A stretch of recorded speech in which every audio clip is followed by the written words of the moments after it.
A German shepherd wouldn't stop barking at a man carrying a baby. And the truth shocked everyone. At first, it looked like a random moment in a parking lot, until the dog refused to back down, staring at the bundle in the man's arms like it was something dangerous. The woman holding the leash thought it was just nerves, until the man shoved her, jumped in his car, and sped off into the storm. That's when things turned strange. The baby's hospital tag didn't match. The man's badge wasn't real. And every answer she found only led to darker questions. What secret was that baby carrying? Why would someone risk everything to steal a child in plain sight? And when a loyal dog senses something evil that no one else can see, do you follow the law or your gut? I'd love to know. Where are you watching from? Type it down below, and while you're here, subscribe so you'll always catch the next story. The storm clouds hung low and menacing over the grocery store parking lot, their dark masses illuminated by occasional flashes of distant lightning. Tamsin Ridley pulled her jacket tighter against the rising wind as she guided her shopping cart toward her truck. The lot was nearly empty this close to closing time, with only a handful of cars scattered across the wet asphalt. At her side, Rook padded along quietly, his sable coat gleaming under the fluorescent lot lights. Even in retirement, the German shepherd carried himself with the alert dignity of his K9 unit days. His amber eyes constantly scanned their surroundings. Old habits died hard for both of them. A car door slammed somewhere in the darkness, and Tamsin glanced up. Through the misty air, she spotted a man in hospital security uniform hurrying across the lot. He carried something bundled in his arms, held close against his chest. As he passed under one of the lot lights, Tamsin caught a glimpse of what looked like a baby blanket. Suddenly, Rook's demeanor changed completely. His ears shot forward, his body went rigid, and a low growl rumbled in his chest. Before Tamsin could react, he lunged forward, straining against his leash and barking with an intensity she hadn't seen since their working days. "Rook, stand down," Tamsin commanded. But for the first time in years, her faithful partner ignored her completely. His barks grew more frantic, teeth bared as he pulled her toward the man with the bundle. The security officer turned sharply, his face tight with alarm. "Control your dog," he shouted, clutching the bundle closer. Something about his stance made Tamsin's old instincts flare to life. The way he angled his body, how his eyes darted around the lot. "Sir, I apologize," Tamsin called out, struggling to hold Rook back. "He's usually not like this. He's a retired K9. I said control your dog."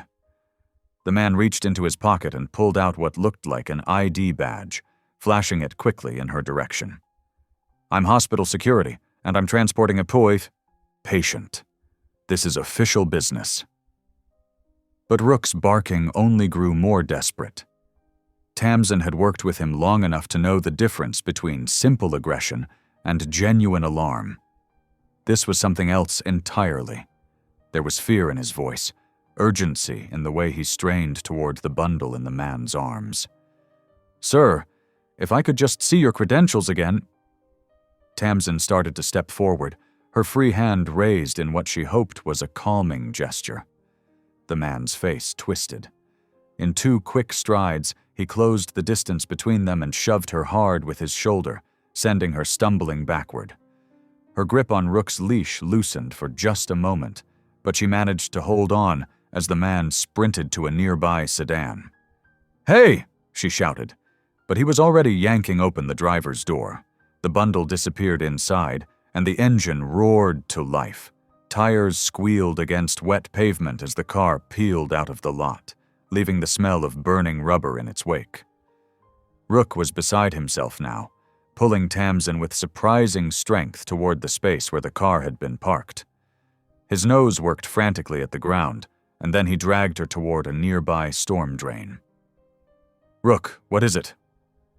Tamsin stumbled after him, her heart pounding.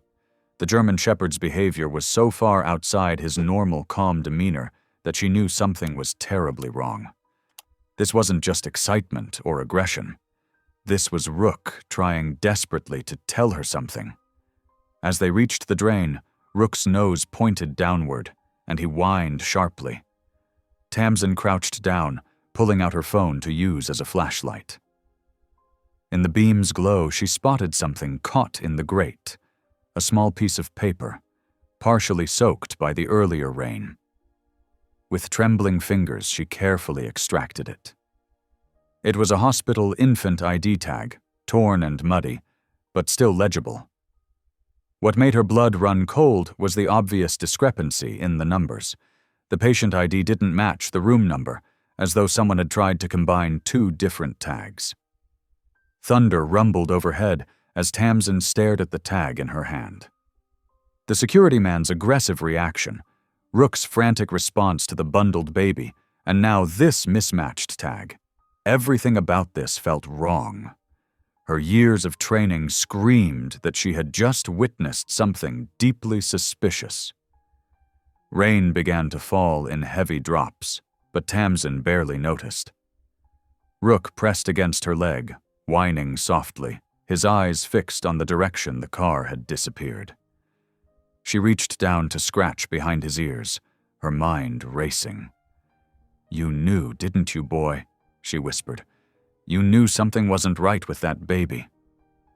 Rook's only response was another low whine, but his body remained tense, alert. The same instincts that had made him an exceptional K-9 officer were telling him something was terribly wrong, and Tamsin had learned long ago to trust those instincts. She carefully tucked the torn tag into her pocket, her thoughts already turning to what she needed to do next. The grocery trip forgotten, she guided Rook back to her truck, her steps quick and purposeful. The rain was falling steadily now, but she barely felt it. All she could think about was the strange encounter, the man's aggressive behavior, and the precious bundle he'd been so desperate to keep anyone from questioning. As she helped Rook into the truck's cab, she couldn't shake the feeling that she had just stumbled onto something much bigger and much darker than a simple security transport.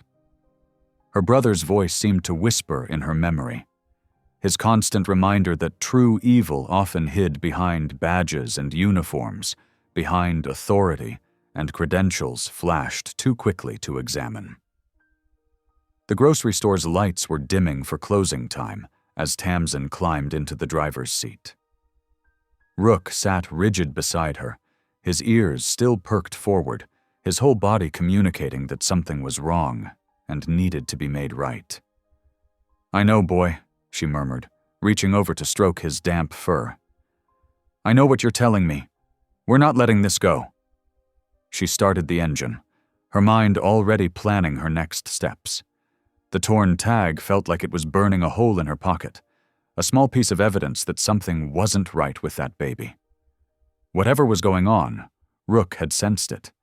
And now Tamsin felt the old familiar fire of investigation burning in her gut. The storm was gathering force above them as Tamsin pulled out of the parking lot, but she barely noticed the strengthening wind or the sheets of rain now falling. Her focus was entirely on what she had witnessed and what she needed to do about it. Rook's behavior had been too specific, too urgent to ignore. Next to her, Rook remained alert, his eyes fixed ahead through the rain-streaked windshield. His earlier panic had settled into the focused intensity she remembered from their working days, the look that said he had found something wrong and wouldn't rest until it was put right.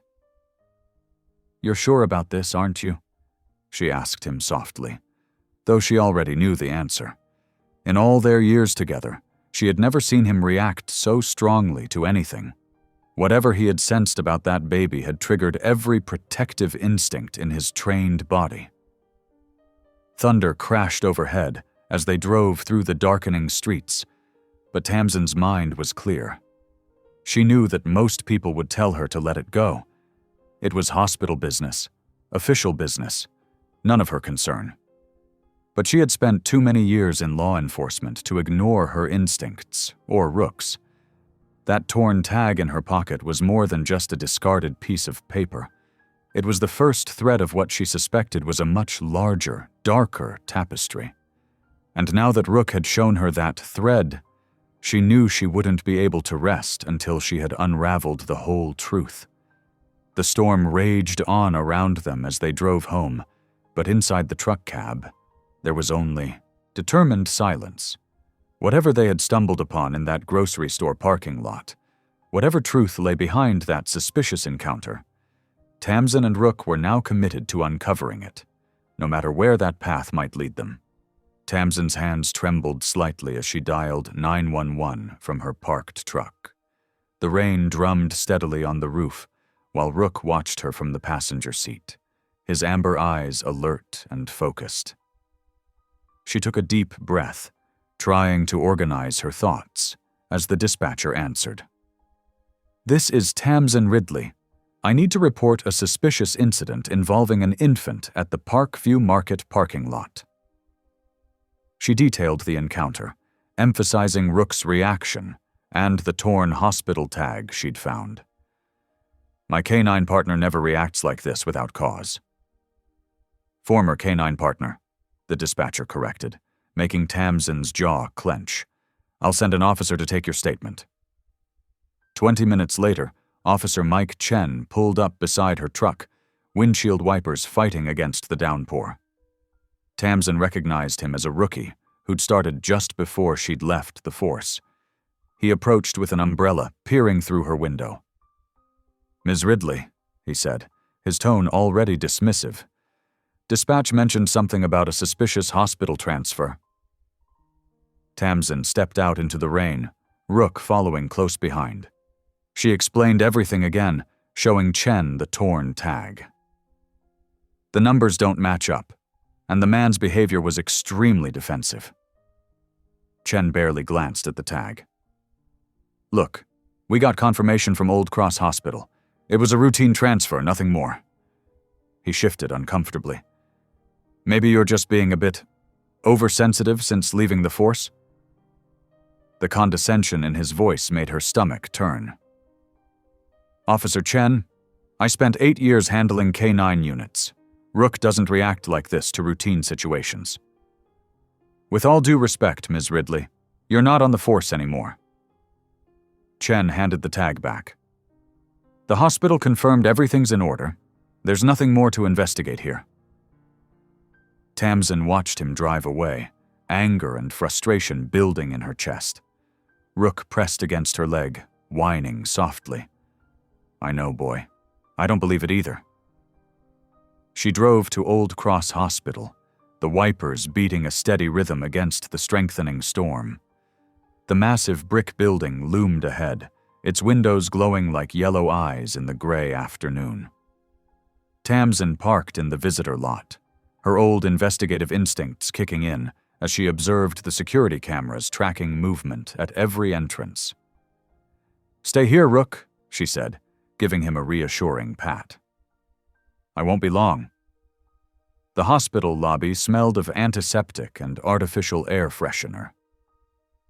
A receptionist directed her to the security office, where she found Rourke Sutter reviewing monitors behind a desk. He looked up as she entered, his silver-streaked hair catching the fluorescent light. "Ms. Ridley," he said, rising with a practiced smile that didn't reach his eyes.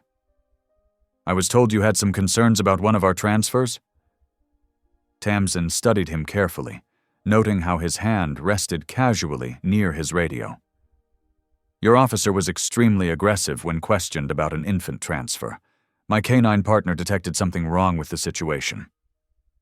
"Former canine partner," Sutter corrected smoothly, making Tamsin's teeth grind. "And I can assure you everything was completely normal. We handled dozens of transfers between facilities."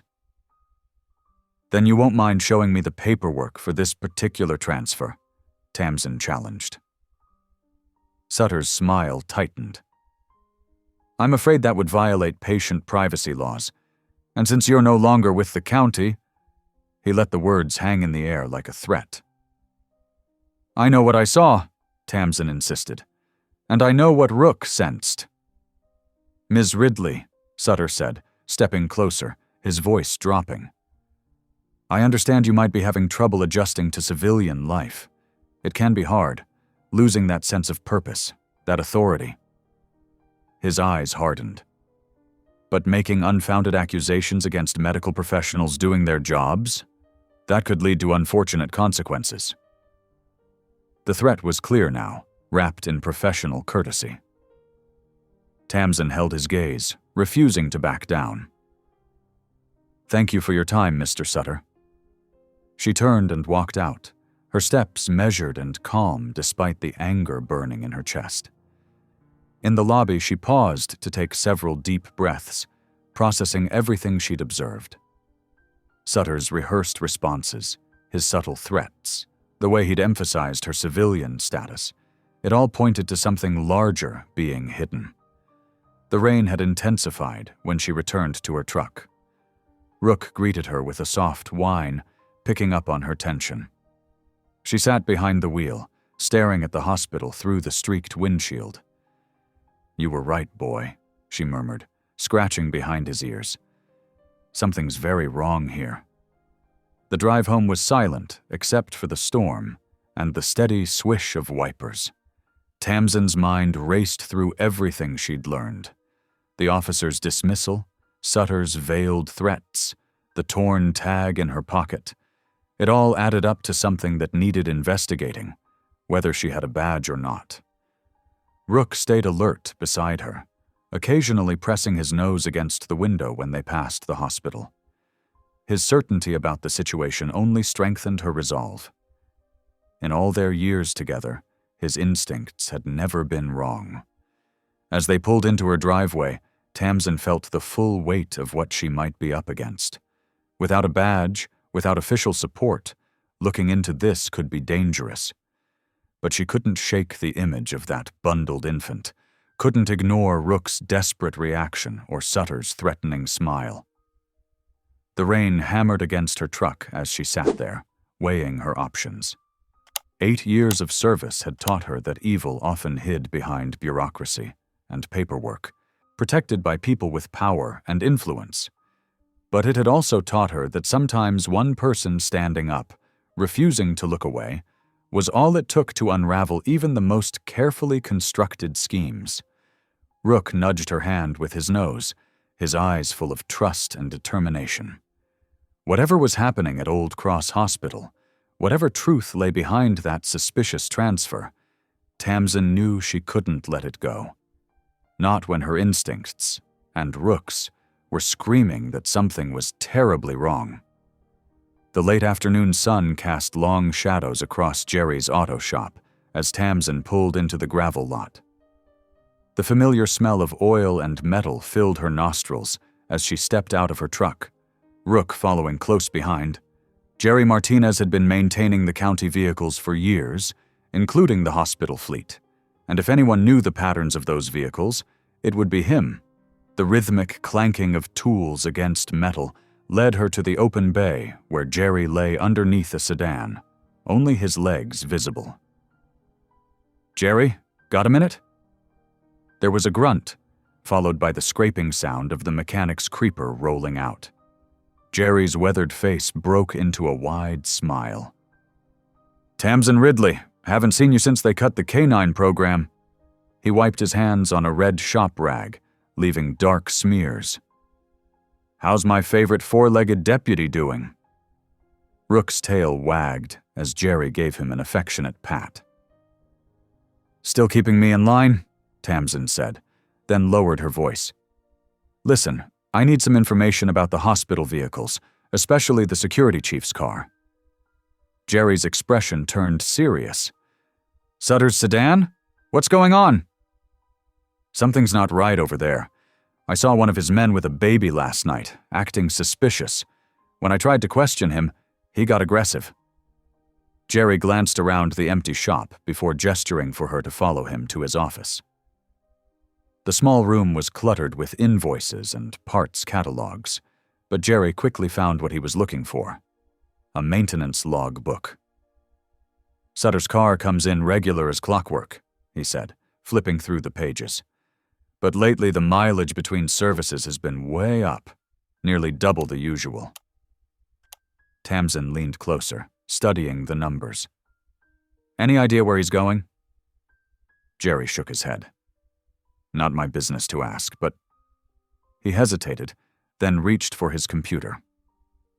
The hospital installed new GPS trackers in all their vehicles last year. For efficiency, they said. The data backs up to our system for maintenance records. His fingers moved across the keyboard, bringing up a series of maps and timestamps. Here's Sutter's movements from last night.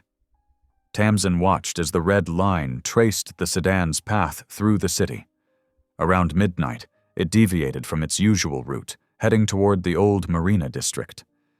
The marker stopped at an abandoned boathouse for nearly 30 minutes before returning to the hospital. Can you send me this footage? Tamsin asked, her heart racing. Jerry hesitated. Technically, I'm not supposed to share this data, but...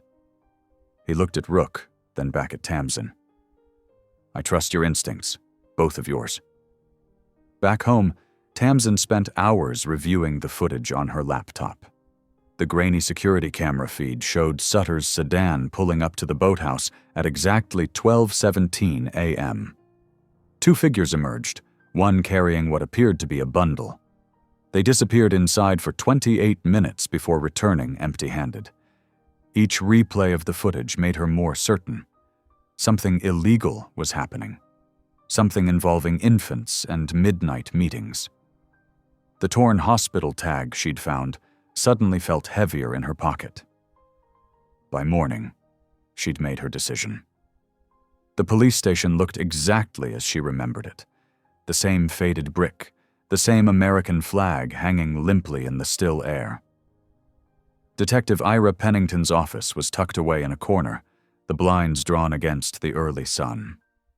He looked up from his computer as she entered, his expression carefully neutral.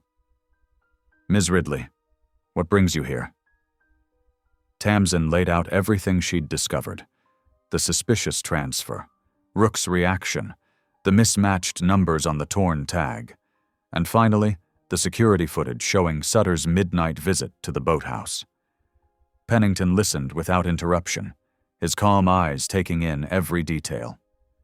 When she finished, he picked up the torn tag, examining it under his desk lamp. These numbers don't match the standard hospital sequence, he admitted. But that could be a clerical error. At midnight? With an infant? At an abandoned boathouse? Tamsin pressed. The detective leaned back in his chair, running a hand over his unshaven chin. You're asking me to investigate the security chief of Old Cross Hospital based on a dog's reaction and some suspicious driving patterns. I'm asking you to look into something that doesn't add up, Tamsin corrected. My partner was one of the best canine officers in the county. He doesn't react like that without cause. Pennington's eyes flickered to Rook, who sat alertly by Tamsin's side. I remember. Your brother trained him, didn't he? Before... Yes, Tamsin cut him off, not wanting to discuss her brother's death. Will you look into it? The detective was quiet for a long moment, studying the security footage again. I'll make some discreet inquiries, he finally said, but I can't promise anything. And Tamsin? His eyes met hers seriously. Be careful. If there is something going on, these people won't appreciate you asking questions. Tamsin nodded, understanding both the warning and the implicit suggestion to back off. But as she left the station with Rook at her heel, she knew she couldn't let this go. The footage from the boathouse might have earned her a reluctant audience with law enforcement, but it was just the beginning. The morning sun cast her shadow long across the parking lot as she walked to her truck. In her pocket, the torn hospital tag seemed to burn with the weight of unspoken secrets. Whatever was happening at Old Cross Hospital, whatever took place in that boathouse at midnight, she would find out. She owed it to her brother's memory, to her own sense of justice, and most importantly, to whatever infant had been carried into the darkness the night before. Rook pressed against her leg, his steady presence a reminder that she wasn't alone in this fight. Together, they would uncover the truth, badge or no badge. The question was, how many more midnight meetings would take place before they could stop whatever was happening? In her truck, Tamsin reviewed her mental notes.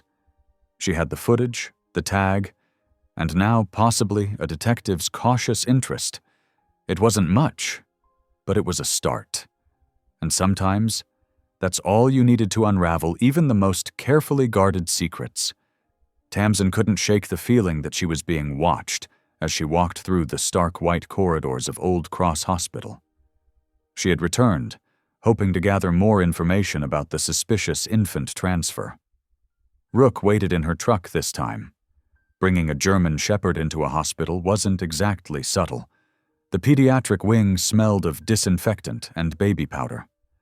Nurses moved efficiently between rooms, their soft-soled shoes squeaking against the polished floors.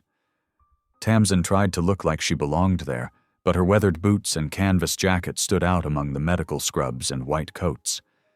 A petite nurse with graying hair pulled back in a neat bun caught her eye. The woman's hands fidgeted with her ID badge as she looked both ways down the hall. Then, surprising Tamsin, she gestured urgently toward a small supply closet. Tamsin hesitated only a moment before following. The nurse closed the door behind them, leaving them in the dim light of a single fluorescent bulb. "I'm Cleo March," the nurse whispered, her voice trembling slightly. "I work in the NICU. I saw you talking to Security Chief Sutter the other day." Tamsin studied the woman's face. Worry lines creased her forehead, and dark circles under her eyes suggested sleepless nights. "I'm Tamsin Ridley. Why are we whispering in a closet?" Cleo's hands wouldn't stop moving, straightening items on shelves that were already perfectly aligned. "Because what I'm about to tell you could cost me my job. Maybe worse." She took a deep breath. Something's wrong here. Very wrong. The fluorescent light flickered, casting strange shadows across their faces. "Tell me," Tamsin said softly. "It started about 8 months ago," Cleo began. "A young mother, Sarah Thompson, came in for delivery. Everything was normal until suddenly it wasn't. They declared the baby stillborn, but—" She swallowed hard. Sarah begged to see her baby, just once, to say goodbye. They refused. Tamsin felt her pulse quicken. "That seems unusual." "It is. Hospital policy is always to let parents hold their stillborn babies. It's important for the grieving process." Cleo's voice cracked. "But they whisked that baby away so fast. When I tried to find the death certificate later for the records, there wasn't one." "No death certificate?" Tamsin leaned closer. "What about birth records?" Cleo shook her head. "Nothing. It's like that baby never existed. And Sarah Thompson wasn't the only one." Her voice dropped even lower. "There have been others. Always young mothers, usually single or in difficult situations. Always stillbirths that are rushed away before the mother can see them." The supply closet suddenly felt too small, too confining. Tamsin's mind raced back to the security footage, the midnight meeting at the boathouse. "How many others?" "I've noticed at least 6 cases in the past 8 months, maybe more that I didn't catch." Cleo's hands finally stilled, gripping the edge of a metal shelf. "I tried telling my supervisor, but she shut me down. Said I was imagining things, that I should focus on my duties and stop asking questions." Something clicked in Tamsin's mind. These mothers, were any of them from families with recent losses? Deaths in the family? Cleo's eyes widened. Yes, actually. Sarah Thompson's husband had died in a car accident just 2 months before she gave birth. And there was another case. A woman whose brother had been killed in the line of duty. The words hit Tamsin like a physical blow. Her brother's widow had delivered here, just weeks after his death. The baby, her niece, had been declared stillborn. They hadn't let her sister-in-law see the body. "Oh God," Tamsin whispered, steadying herself against the wall. The pattern was horrifyingly clear now. Grieving families, vulnerable mothers, babies that disappeared without a trace. "What is it?" Cleo asked, concern evident in her voice. "My brother was a deputy," Tamsin managed. "He was killed in the line of duty last year. His wife was pregnant. She delivered here and—" She couldn't finish the sentence. Cleo's face drained of color. "The stillbirth from last December? That was your family?" Tamsin nodded, her throat tight. "They told us it was better not to see the baby, that it would only make the grief worse. We were all so shocked, so overwhelmed with everything." She pressed her palms against her eyes, fighting back tears. "We should have asked more questions." "I'm so sorry," Cleo whispered. "I wasn't on duty that night, but I remember hearing about it. A stillbirth right before Christmas." "A baby that might not have been stillborn at all," Tamsin finished, her grief turning to anger. "They're stealing babies, aren't they? Taking them from mothers who are too traumatized to fight back?" Cleo nodded slowly. "I think so. But I don't know where they're going, or who's behind it. Security Chief Sutter seems to be involved, but he's just one part of it.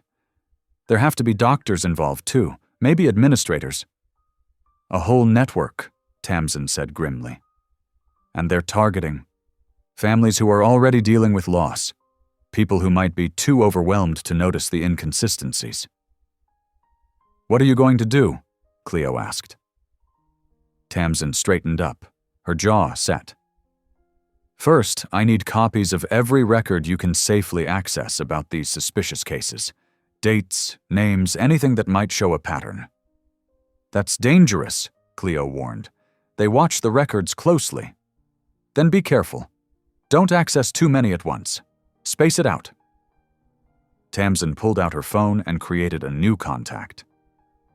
"Text me anything you find, but delete the messages right after." Cleo entered her number with shaking hands. "I should get back to my rounds before someone notices I'm missing." "Wait," Tamsin caught her arm. "Why are you helping me? Why take the risk?" The nurse's eyes filled with tears. "Because I hold those babies when they're born. I look into their perfect little faces. The thought of them being stolen, sold, I can't live with myself if I don't try to stop it." Tamsin squeezed her hand. "Thank you. Be careful." They left the supply closet separately, Cleo returning to her duties while Tamsin made her way back through the hospital corridors. Her mind was spinning with the implications of what she'd learned. This wasn't just about one suspicious transfer anymore. This was organized, systematic, and it had touched her own family. She thought of her brother's widow, how she had retreated into herself after losing both husband and baby in the space of weeks. Had they stolen her niece? Was that tiny life out there somewhere, growing up with strangers while her real family mourned a death that never happened? The walk to her truck seemed endless. When she finally climbed in, Rook immediately sensed her distress, pressing his nose against her arm with a worried whine. "It's okay, boy," she whispered, scratching behind his ears. "We're going to figure this out. We're going to find them. All of them." But as she started the engine, Tamsin couldn't help wondering how many more babies would disappear before they could unravel this web of deception. How many more families would be told to grieve for children who might still be alive? The pieces were starting to come together, forming a picture more horrifying than she'd initially imagined. This wasn't just criminal. It was cruel in a way that made her blood boil. These people were exploiting the darkest moments of family tragedy, turning grief into profit. Rook's steady presence beside her was a comfort as she drove home, but her mind kept returning to that supply closet conversation. Cleo's revelations had transformed this from an investigation into a mission. Whatever it took, however long it took, she would expose this network. 2 days after their conversation in the supply closet, Tamsin's phone buzzed with a text from Cleo. "Coffee at Main Street Diner, 15 minutes. The message disappeared seconds later, just as they'd planned. Tamsin grabbed her keys, whistling for Rook to follow. The German Shepherd jumped into the back of her truck, alert as always. The diner was half empty when she arrived. Cleo sat in a corner booth, her hands wrapped around a coffee mug to hide their trembling. A plain paper shopping bag sat beside her. "You found something?" Tamsin asked quietly, sliding into the seat across from her. Cleo glanced around before answering. "These were supposed to go to the biohazard disposal." She pushed the shopping bag toward Tamsin under the table. "They're donor swabs from the NICU laundry, used for DNA testing on newborns." Tamsin's heart quickened. "How many?" 23 cases from the past 18 months, all listed as stillbirths or early infant deaths. Cleo's voice dropped even lower. "I matched the dates against the security footage patterns you mentioned. The nights when Sutter's car went to that boathouse, they line up perfectly with these cases." Tamsin carefully tucked the bag beside her. "This is huge, Cleo, but also dangerous. Are you sure no one saw you take these?" "I volunteered for disposal duty. Been doing it for months now, trying to build trust." Cleo's smile was bitter. "Nobody questions the reliable nurse who handles the dirty work." "You should lay low for a while," Tamsin advised. "Don't access any more records. Don't change your routine." Cleo nodded. "There's something else." She hesitated, then reached into her pocket and pulled out a folded piece of paper. "I found this case from last December. The mother was Sarah Ridley. That's your sister-in-law, isn't it?" Tamsin's hands shook as she took the paper. "Yes, my brother's widow. The swab from that case is in there too, marked with the date and name." Cleo's eyes were full of sympathy. "I'm so sorry, Tamsin. I had no idea when we first talked that—" "It's okay." Tamsin tucked the paper away quickly, fighting to keep her voice steady. "This helps. This really helps." They finished their coffee in silence, then left separately. Back in her truck, Tamsin sat for a long moment with her forehead pressed against the steering wheel. Rook whined softly from the back seat. "I know, boy," she whispered. "We're going to find out what happened to your niece." At home, Tamsin spread the swabs out on her kitchen table. Each one was sealed in a small evidence bag, labeled with dates and names. Her hands trembled as she found the one marked Ridley, December 24th. She had helped train enough K9 units to know how to do this properly. From her kit, she took out the torn hospital tag she'd found in the storm drain that first night. It still carried traces of the baby blanket's scent. "Rook, come." The German Shepherd sat attentively at her feet. "Find it, boy. Find the baby."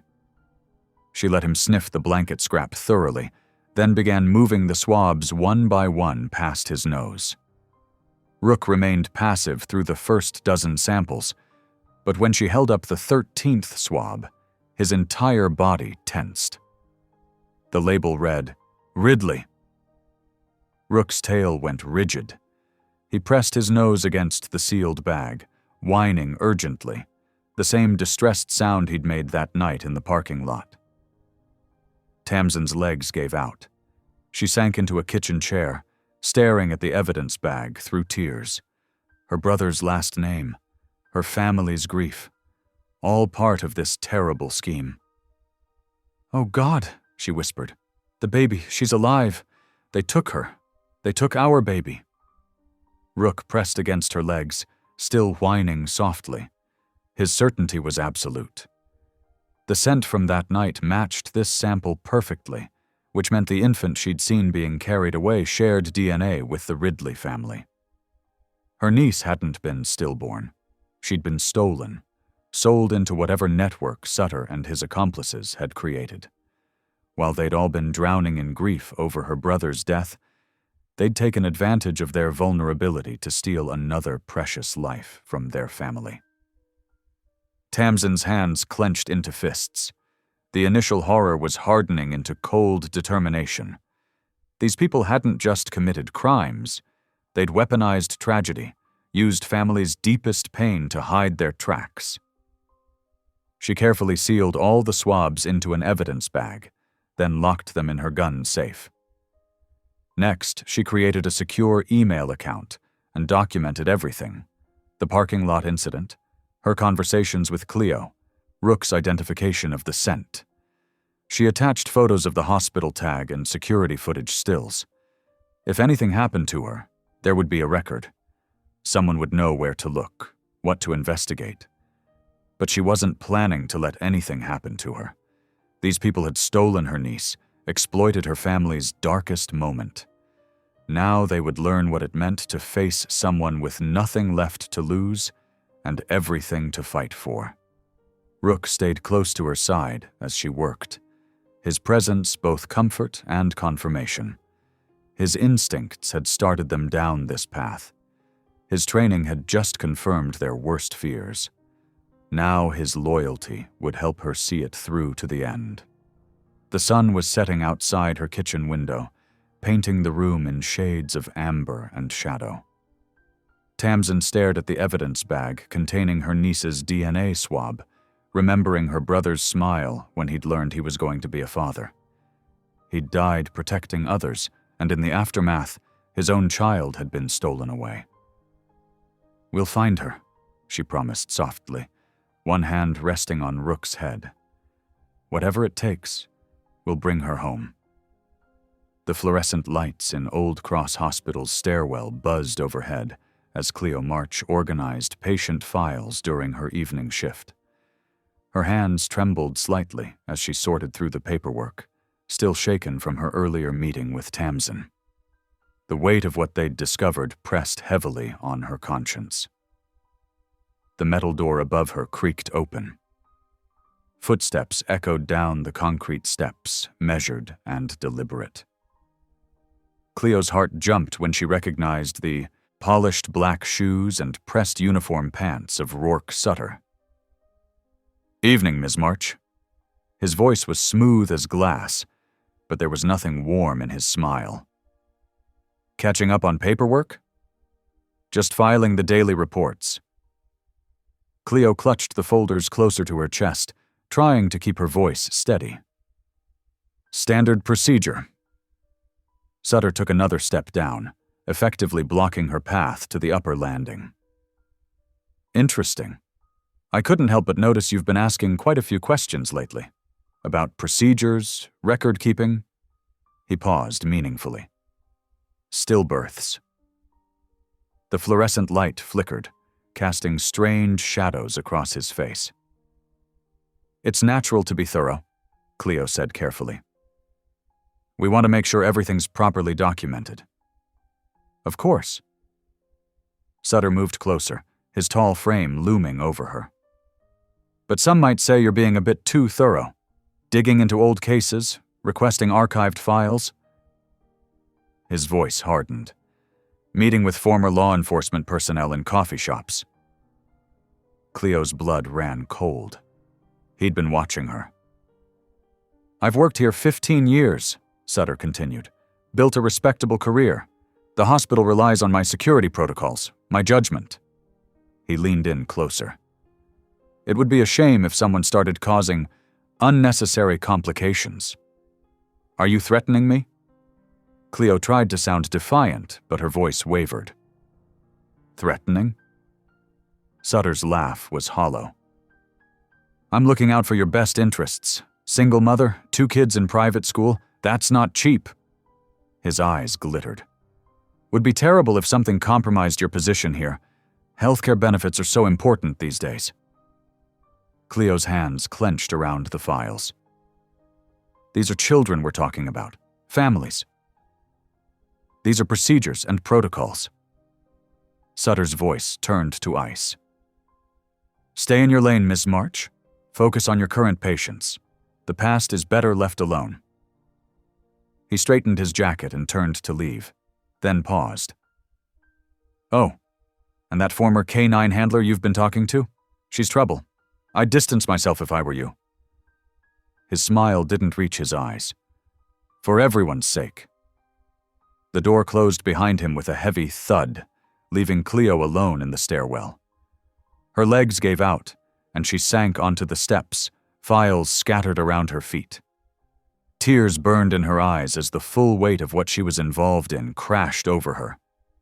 Across town, Tamsin sat in Detective Pennington's cramped office, spreading out her evidence on his cluttered desk. The DNA swabs, the security footage stills, the torn hospital tag. Pieces of a puzzle that was becoming clearer and more horrifying by the day. Look at the dates, she insisted, pointing to a timeline she'd constructed. Each supposed stillbirth corresponds with after-hours activity at the hospital. Sutter's car showing up at odd times, unusual staff rotations. Ira leaned back in his chair, rubbing his tired eyes. It's circumstantial. But it's a pattern. Tamsin pushed forward a stack of birth records Cleo had copied. These mothers were all told their babies died. No death certificates were issued. No bodies released for burial. Just paperwork saying the remains were donated to research. And now we have DNA evidence linking at least one living infant to a family that was told their child was stillborn. Ira's skepticism was finally cracking. My God.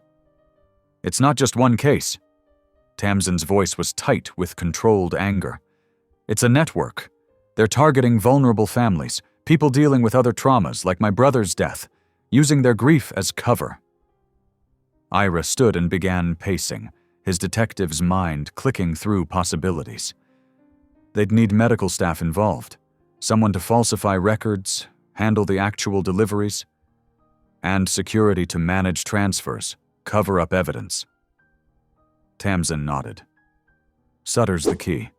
He has access, authority, and the perfect position to coordinate everything.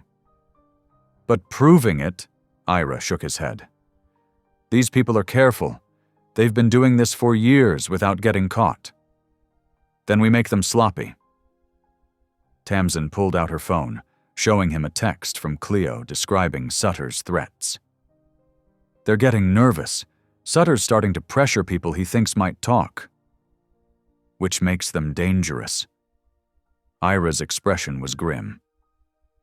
If they think they're about to be exposed, all the more reason to act fast. Tamsin spread out the security footage stills. Look at the pattern. Every Tuesday and Thursday night, Sutter's car leaves the hospital between 11 o'clock and midnight. Always with the same stops. The boathouse, then a church on the edge of town. The Unity of Faith Mission. Ira nodded slowly. They run an adoption charity. A shell operation, Tamsin corrected. Perfect cover for moving babies through the system with minimum paperwork. Ira studied the evidence spread across his desk, his natural caution warring with growing conviction. We'd need more than suspicion to get a warrant. And if we move too soon, they'll destroy evidence and disappear. Tamsin leaned forward intently. That's why we need to catch them in the act. Set up surveillance, document a transfer in progress. It's risky. Ira met her eyes. If they realize they're being watched, they're already hurting people. Tamsin's voice was steel. My niece is out there somewhere because of these monsters. How many other families are grieving children who aren't actually dead? Ira was quiet for a long moment, then nodded decisively. All right, we'll set up a sting. But we do this by the book, no cowboy tactics. Agreed. Tamsin pulled out a map. The boathouse is the best location. Isolated, but with good sight lines. We can set up cameras, catch them making the exchange. I'll need to bring in a small team. Ira started making notes. People I trust absolutely. If there's corruption involved, we can't risk word getting back to Sutter.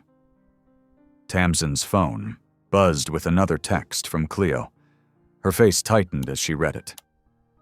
We need to move fast. Sutter's escalating. He's putting pressure on anyone he thinks might expose them. Thursday night, Ira decided. That gives us 48 hours to set up surveillance and get a team in place. He fixed Tamsin with a stern look. But you stay back. Let us handle the actual arrest. You're too personally involved. I'll be there, Tamsin said firmly. With Rook. His nose is what started this. He might be crucial if they try to move the baby through a different route. Ira looked like he wanted to argue, but nodded reluctantly. Fine. But you follow my lead, understand? We do this right. Build an airtight case. These people have to pay for what they've done. They will. Tamsin gathered the evidence back into her bag, movements precise and controlled. Every last one of them. They spent the next hour working out logistics, camera placement, team positions, contingency plans. But beneath the tactical discussion, both felt the weight of what they were dealing with. This wasn't just another case. It was a systematic exploitation of tragedy, turning families' darkest moments into profit. As Tamsin left Ira's office, her phone buzzed again. Another message from Cleo. Be careful. S watching everything. Don't trust anyone. She looked back at the police station, where Ira was already making calls to his most trusted officers. They had 48 hours to prepare. 48 hours to get everything right, because they wouldn't get a second chance. And somewhere out there, her niece, and who knew how many other stolen children, were waiting to be found. The rain had started again, a steady drizzle that turned the hospital parking lot into a maze of reflected lights. Tamsin sat in her truck, Rook alert beside her, watching the loading dock. Something about tonight felt different, the usual unhurried routine replaced by an edge of urgency. At 9:15 in the evening, nearly 3 hours ahead of the regular schedule, a white courier van pulled up to the dock. The logo on its side read MedEx Transport, but Tamsin had never seen this particular vehicle during her surveillance. Her hand tightened on the steering wheel as two figures emerged from the building, pushing what looked like medical equipment under a tarp. What do you think, boy? She whispered to Rook. The German shepherd's ears were pricked forward, his muscles tense. He let out a low growl. That was all she needed. Tamsin waited until the van pulled away, then eased her truck into gear.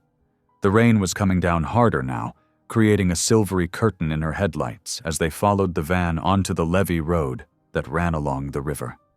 The winding two-lane road was treacherous in good weather. Tonight, with the rain turning the asphalt slick and the river swollen by spring runoff, it was downright dangerous.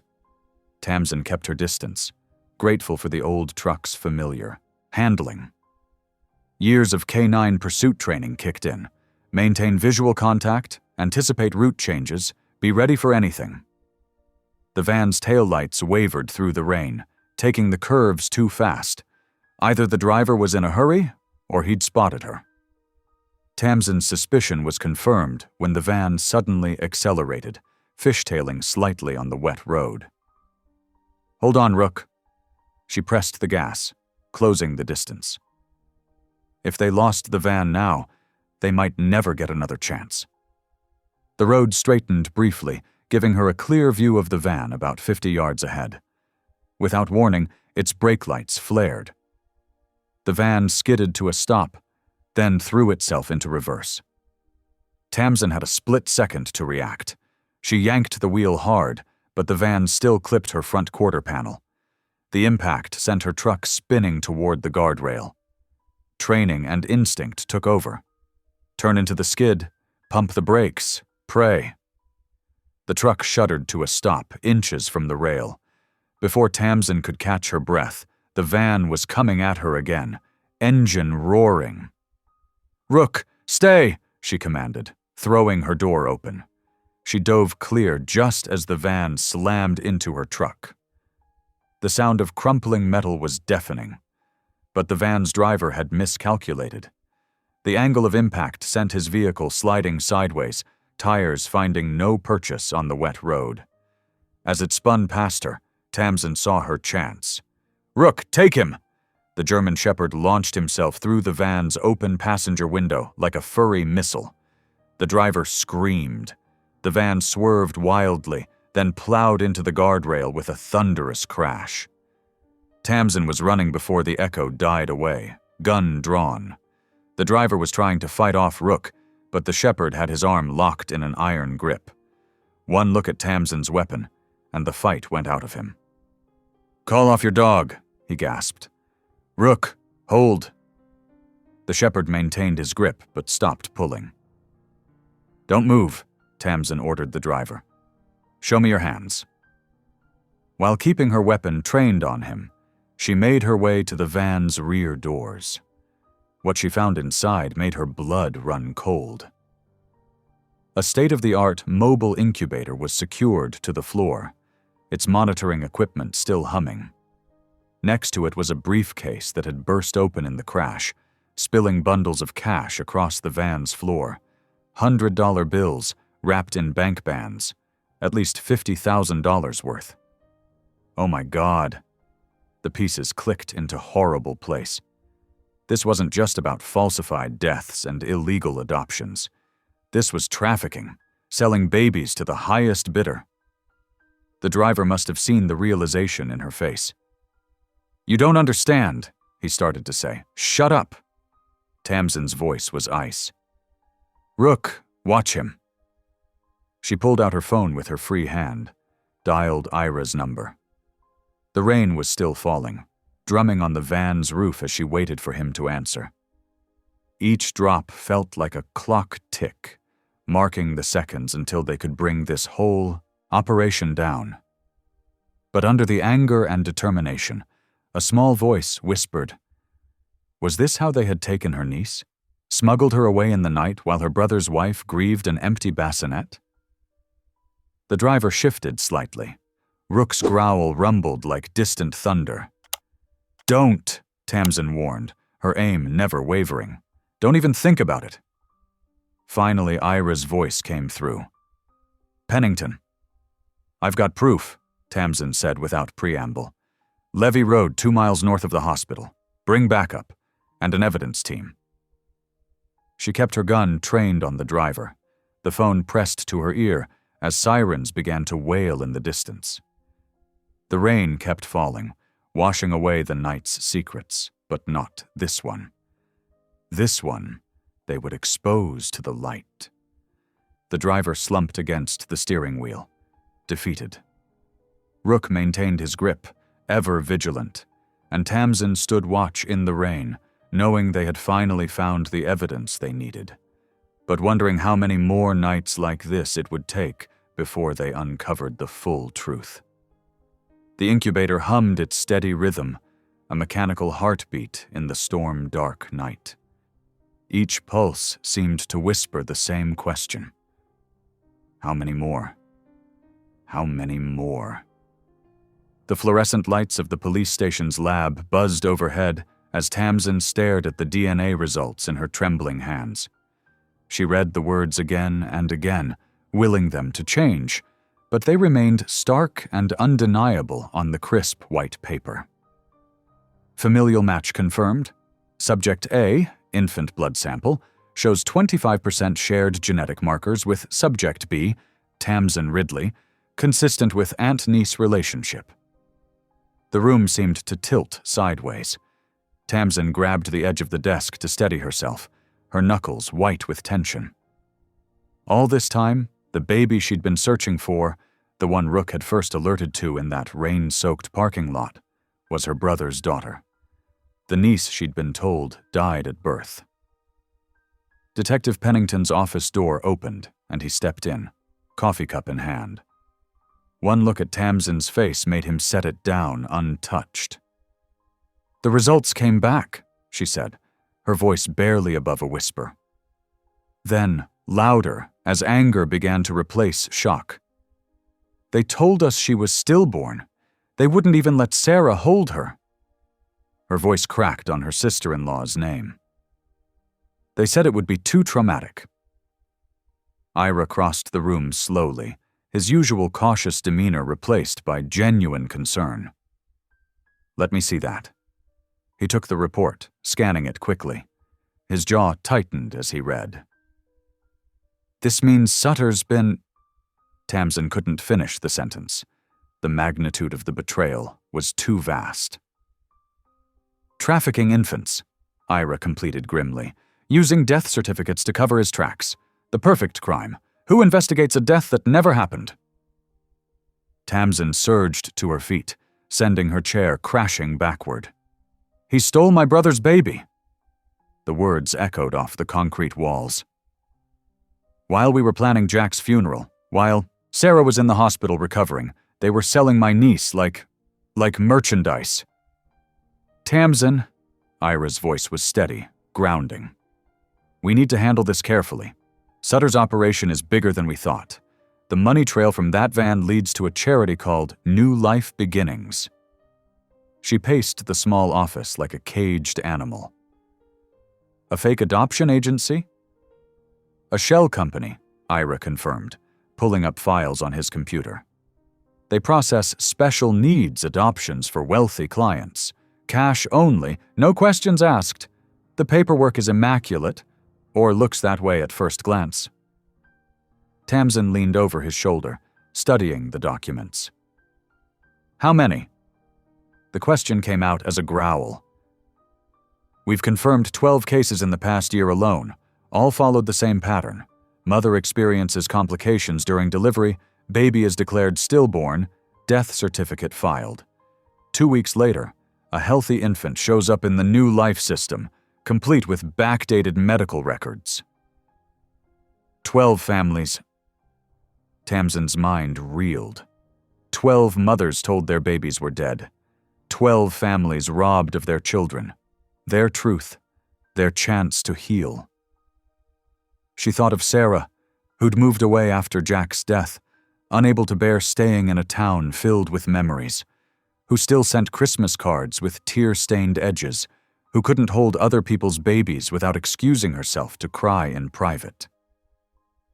"I have to tell her," Tamsin said suddenly. "Sarah needs to know her daughter is alive." Ira stood, blocking her path to the door. "Not yet. If we move too fast, Sutter could destroy evidence, or worse, move the other babies before we can locate them." "That's my niece!" Tamsin's voice rose dangerously.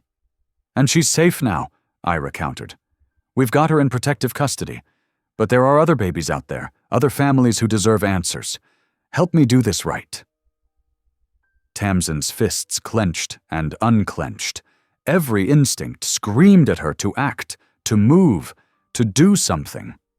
But years of K-9 training had taught her the value of patience, of waiting for the right moment to strike. "What's your plan?" she asked finally. Ira pulled up more files. "The charity's tax records show regular donations from shell companies. We follow the money, find the buyers. But our best lead is still the hospital. Sutter can't be working alone. He needs inside help to falsify medical records." "Cleo," Tamsin remembered. "The nurse who helped us. She said there were others who suspected something was wrong, but were afraid to speak up."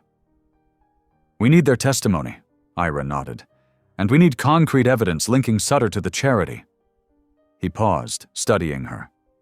"Are you sure you can handle this? It's personal now."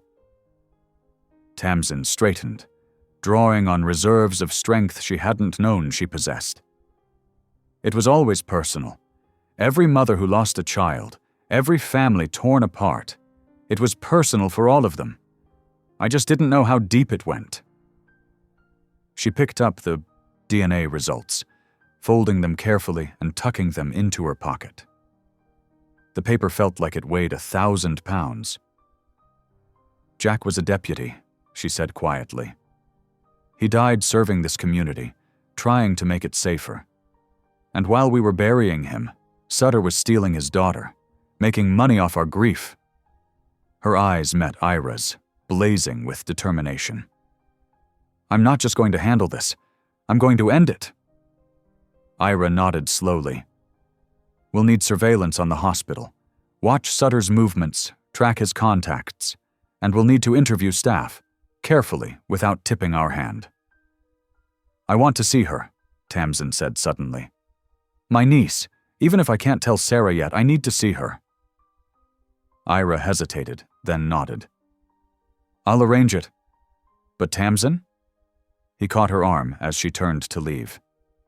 "Remember, Sutter doesn't know we've made the connection. As far as he's concerned, you're still just a nosy ex-cop who got lucky with the van. We need to keep it that way."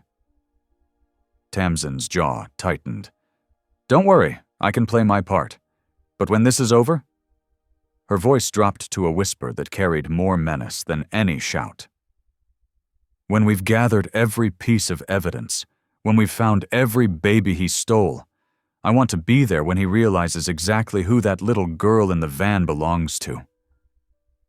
She left Ira's office with her back straight and her head high. But as soon as she reached her truck, the tears came. She pressed her forehead against the steering wheel, body shaking with sobs that were equal parts grief and rage. Rook whined from the back seat, pressing his nose against her shoulder in concern. Tamsin reached back to scratch his ears, drawing comfort from his solid presence. "We found her, boy," she whispered. "You knew, didn't you? That first night in the parking lot. You knew she was family." The shepherd's tail thumped against the seat. Tamsin wiped her eyes and sat up straight, starting the engine. There would be time for tears later. Right now, there were other babies to find, other families to heal, and a corrupt system to dismantle. But first, she had a niece to meet, a little girl who'd been born into tragedy and theft, but who would grow up knowing the truth of her heritage, the depth of her family's love, and the lengths they'd gone to bring her home. The DNA results crinkled in her pocket as she drove, a physical reminder of the truth they'd uncovered. Each mile brought her closer to the safe house where her niece waited, not knowing she was about to meet the aunt who'd never stopped believing, even when she didn't know what she was looking for. Detective Ira Pennington stood before Judge Matthews in her dimly lit chambers, his voice low but urgent as he presented the evidence. The DNA results lay on her desk alongside photographs of the abandoned boathouse and financial records showing suspicious patterns of charitable donations. "Your Honor, we need this warrant executed quietly," Ira explained. "If word gets out, they'll destroy evidence, or worse, move the infants." Judge Matthews studied the documents with sharp eyes, her expression growing darker with each page. "This goes beyond criminal enterprise, Detective. This is a violation of everything sacred." She reached for her stamp with deliberate movements. "You'll have your warrant, but tread carefully. People capable of stealing babies won't hesitate to protect their operation." Outside the courthouse, Tamsin waited in her truck, Rook alert beside her. When Ira climbed in, she didn't need to ask. His slight nod was enough. They had their warrant.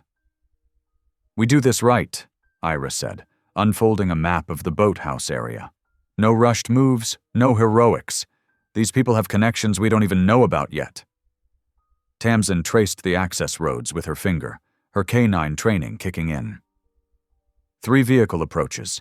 Main road here, service track along the shoreline, and this maintenance access behind. We'll need teams on each. "Already coordinating with trusted officers," Ira confirmed. "But we need inside information, schedules, routines, security protocols." "I'll talk to Cleo," Tamsin said. "She knows the hospital's patterns better than anyone." The hospital cafeteria was nearly empty when Tamsin met Cleo March. The nurse's hands trembled slightly as she passed over a thick manila envelope.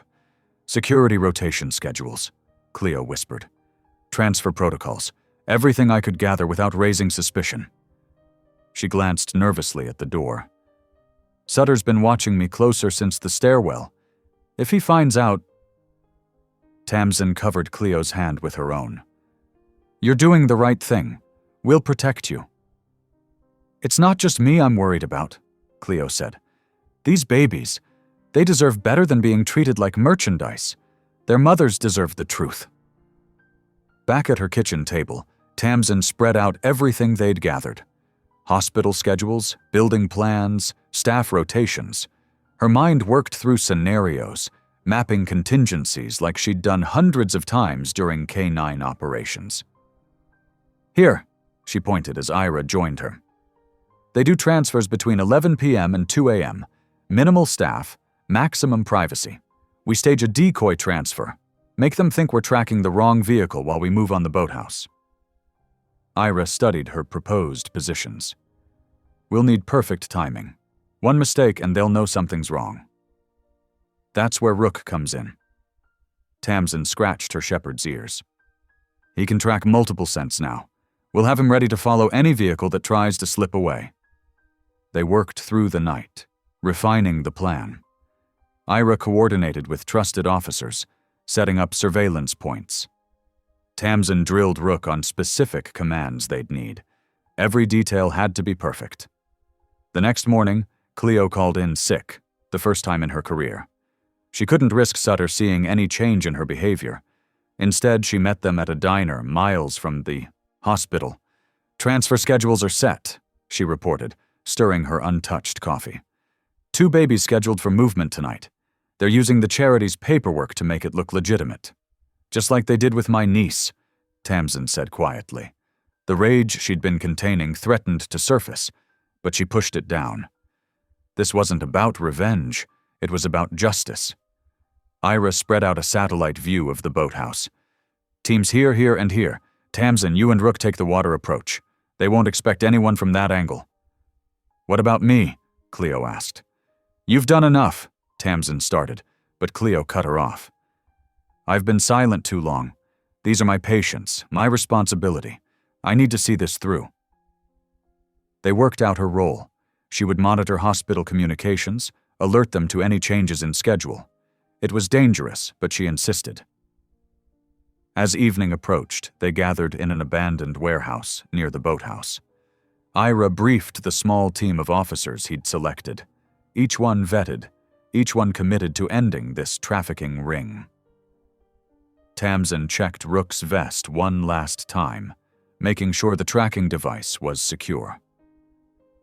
Her brother's badge, which she'd carried since his death, felt heavy in her pocket. "This is for you, Jack," she whispered. "We're bringing your daughter home." The sun set over the lake, painting the water blood red. In the growing darkness, teams moved into position. Tamsin and Rook slipped into a small boat, hugging the shoreline. Through her earpiece, she heard Ira coordinating movements. "Decoy vehicle leaving hospital now," Cleo's voice came through, tense but steady. "Sutter's watching from his office." Tamsin patted Rook's head, keeping him calm as they waited. The shepherd's ears were alert, his body tense but controlled. Years of training had prepared them both for this moment. "Second vehicle moving," Cleo reported. "Taking the route we expected." Ira's voice. "All teams hold position. Wait for my signal." The minutes crawled by.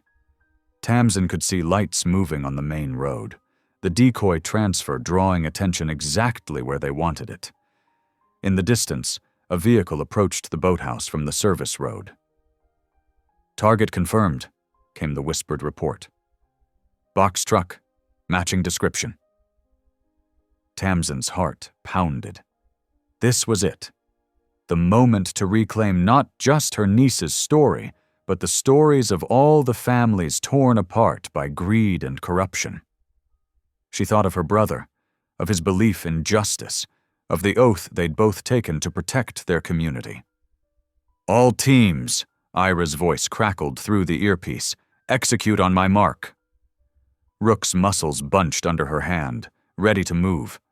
Years of K-9 work had taught them both to wait for the perfect moment, to trust their training, to act with precision rather than emotion.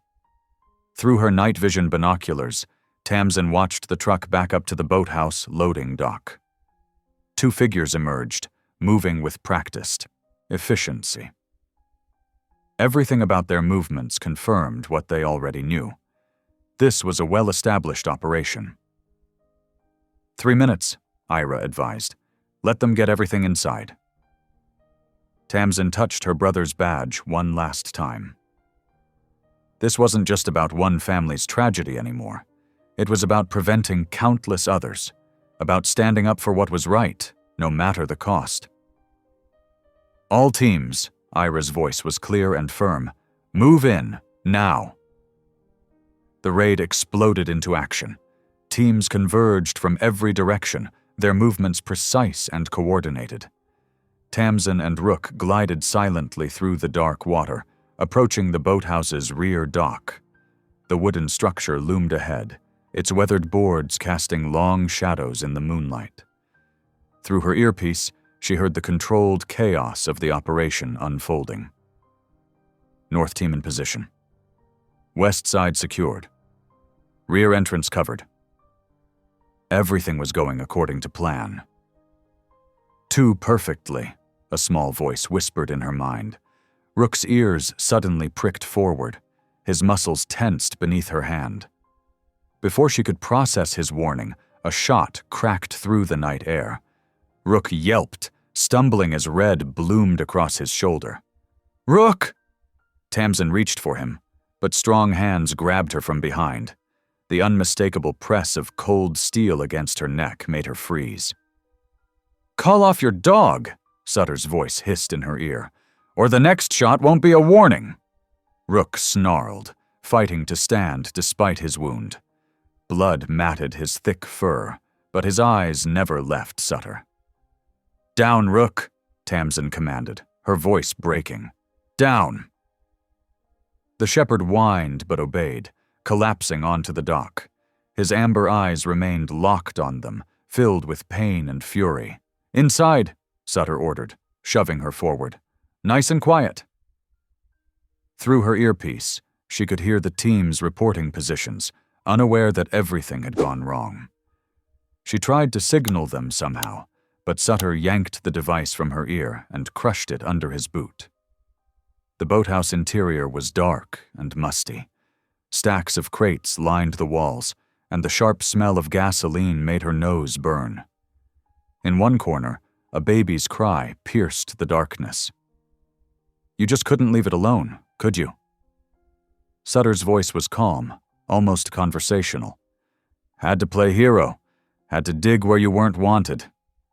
He forced her toward a support beam, producing a length of heavy chain. "Your brother made the same mistake. Too righteous for his own good." The words hit her like physical blows. You knew about Jack?" "Of course I knew. He started asking questions, too. About missing records, about irregularities in the morgue." Sutter efficiently secured her to the beam, the chains biting into her arms. Such a waste. But some people just won't accept that the world isn't as clean as they want it to be. The baby's cries grew louder. Sutter walked over to a portable incubator, lifting out a tiny bundle. "Your niece, I believe? She's quite valuable, you know. The right buyers will pay anything for a healthy infant with no paper trail."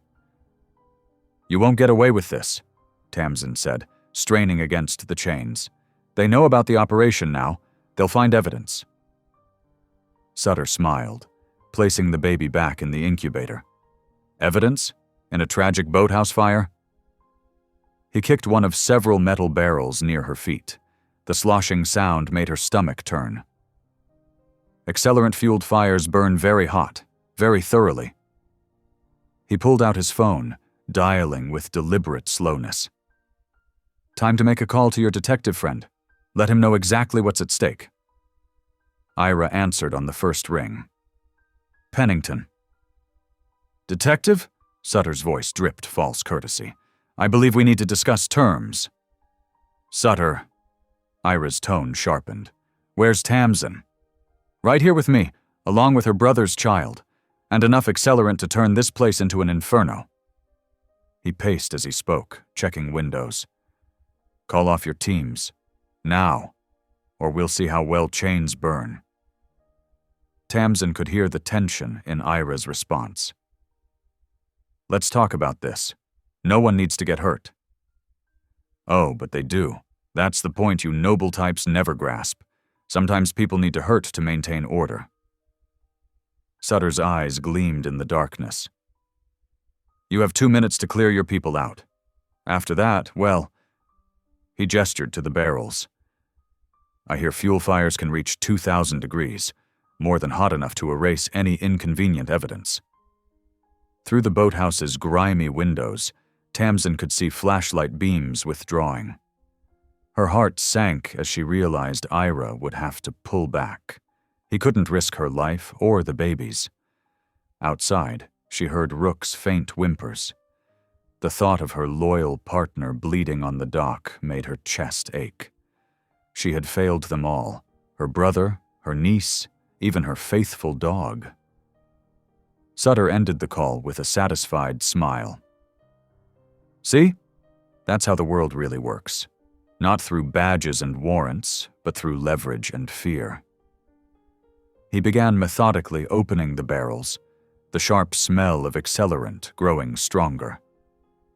"When this is over, there will be nothing left but ashes and assumptions. A terrible accident during an unauthorized raid. Such a shame." The baby's cries echoed through the boathouse, mixing with the splash of fuel being poured. Tamsin pulled against the chains until her wrists bled, but they held fast. Everything was slipping away. Justice, redemption, even her last chance to make things right for her brother's memory. Through the window, she could see the moon reflecting off the dark water. Somewhere out there, Rook lay wounded.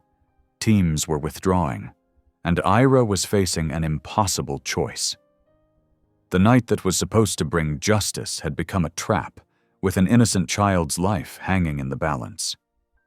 Sutter continued his methodical work, humming softly as he spread accelerant across the wooden floor. The smell was overwhelming now, making Tamsin's eyes water, or perhaps those were tears of frustration and fear. She wasn't sure anymore. "Almost done," Sutter announced, as if discussing routine paperwork. "A shame you won't be around to see how this all plays out. But then again, neither will anyone else who knows too much." The acrid smoke began to fill the boathouse, making Tamsin's eyes water. Her wrists burned where the chains bit into them, but as she shifted her weight, something caught her attention. One of the bolts securing the chain to the beam felt loose, wiggling slightly under her probing fingers. Through the thickening haze, she could see Sutter moving toward the smoke vent with her niece.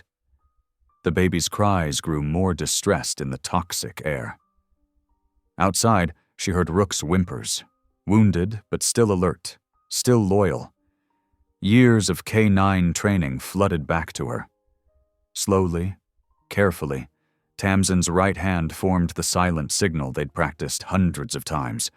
"Retrieve!" Her heart pounded as she waited, praying her partner would see it through the grimy windows. A scratching sound came from the doorway.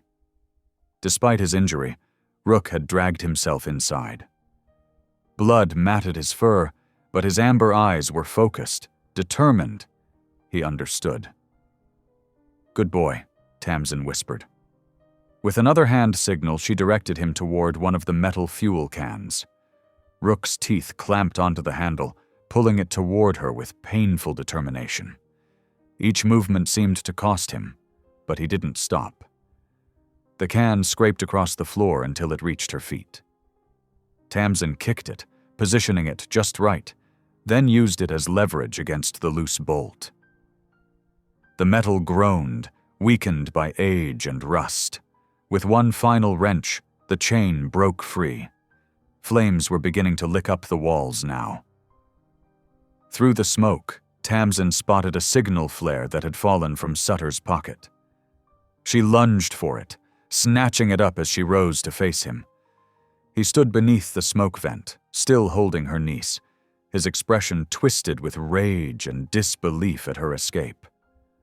Rook positioned himself beside her, hackles raised despite his wound.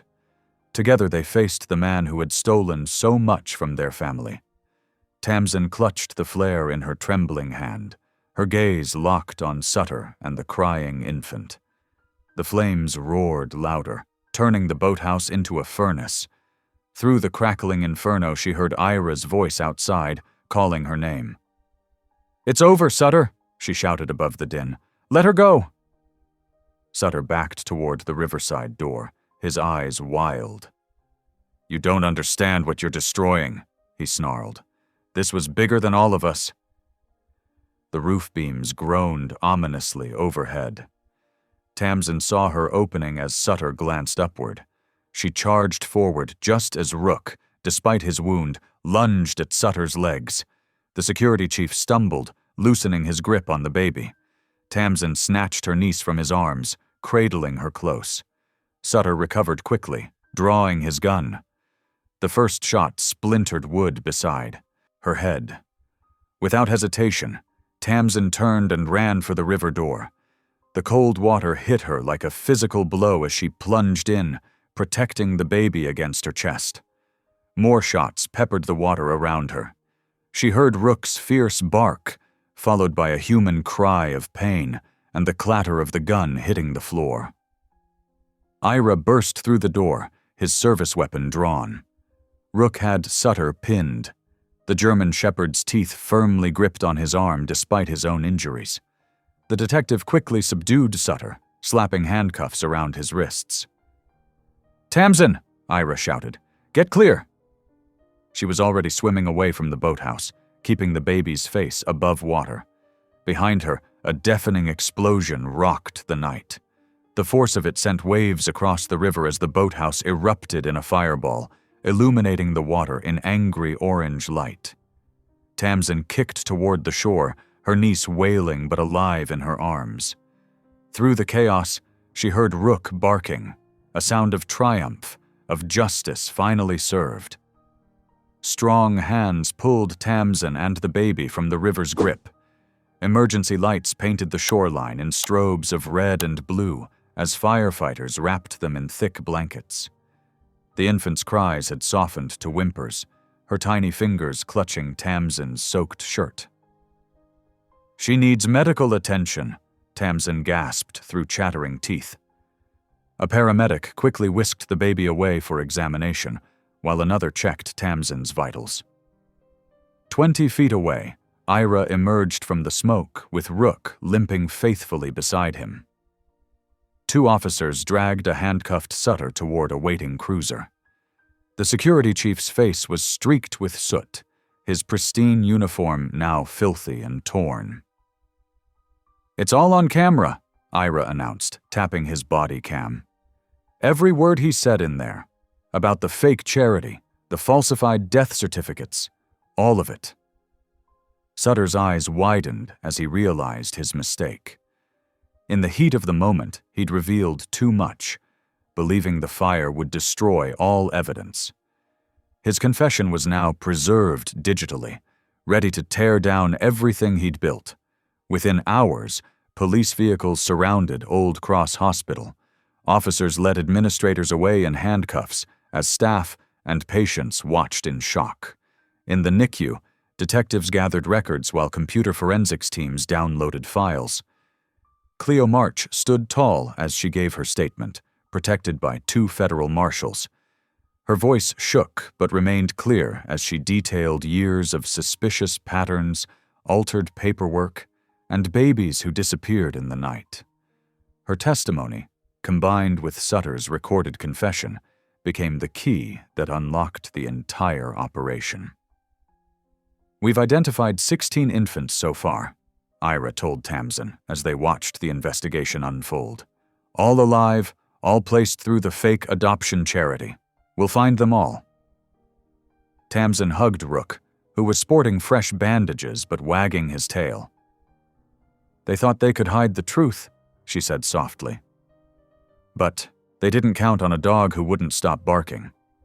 The morning sun streamed through Tamsin's kitchen window, casting warm patches on the floor where Rook dozed contentedly. His bandages were gone now, though a slight limp remained as a reminder of that fiery night.